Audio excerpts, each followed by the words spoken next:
মধ্যপ্রাচ্যে একের পর এক দেশের সঙ্গে সংঘাত বাড়াচ্ছে দখলদার ইহুদিরা। গাজার পর লেবানন, ইরাক ও সিরিয়াতেও ভয়াবহ তাণ্ডব চালিয়েছে তারা। ইসরায়েলের এই রক্তক্ষয়ী খেলায় শুধু যে গাজা ও লেবাননেই ক্ষয়ক্ষতির সম্মুখীন হয়েছে তা নয়, চরমভাবে ক্ষতিগ্রস্ত খোদ ইসরায়েলও।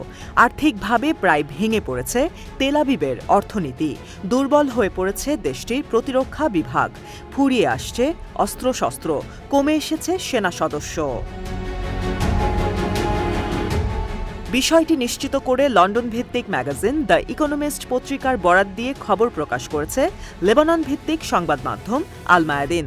খবরে বলা হয়, লেবাননে অভিযান চালানোর মতো পর্যাপ্ত সেনা নেই তেল আবিবের কাছে, নেই সমরযানও। আর এ বিষয়ে দ্য ইকোনমিস্টের সাংবাদিককে জানিয়েছেন স্বয়ং এক ইসরায়েলি সেনা কর্মকর্তা তামির হাইম্যান। তিনি বলেন, লেবানন তেল আবিবের জন্য হুমকি স্বরূপ।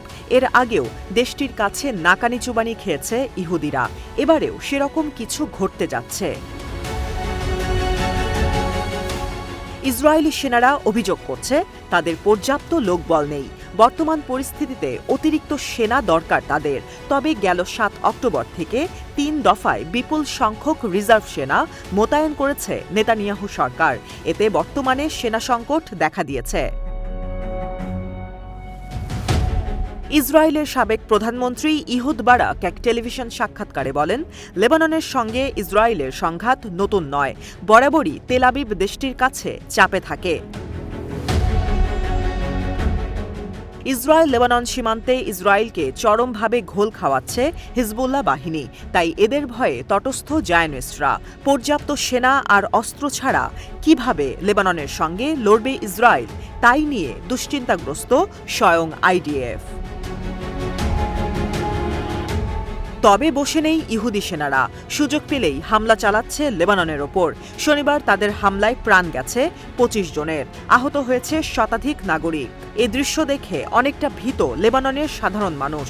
এ পরিস্থিতিতে যুক্তরাষ্ট্র, যুক্তরাজ্য, অস্ট্রেলিয়া, কানাডা, ইতালি, বেলজিয়াম, চীন সহ বিভিন্ন দেশ তাদের নাগরিকদের সরিয়ে নিচ্ছে।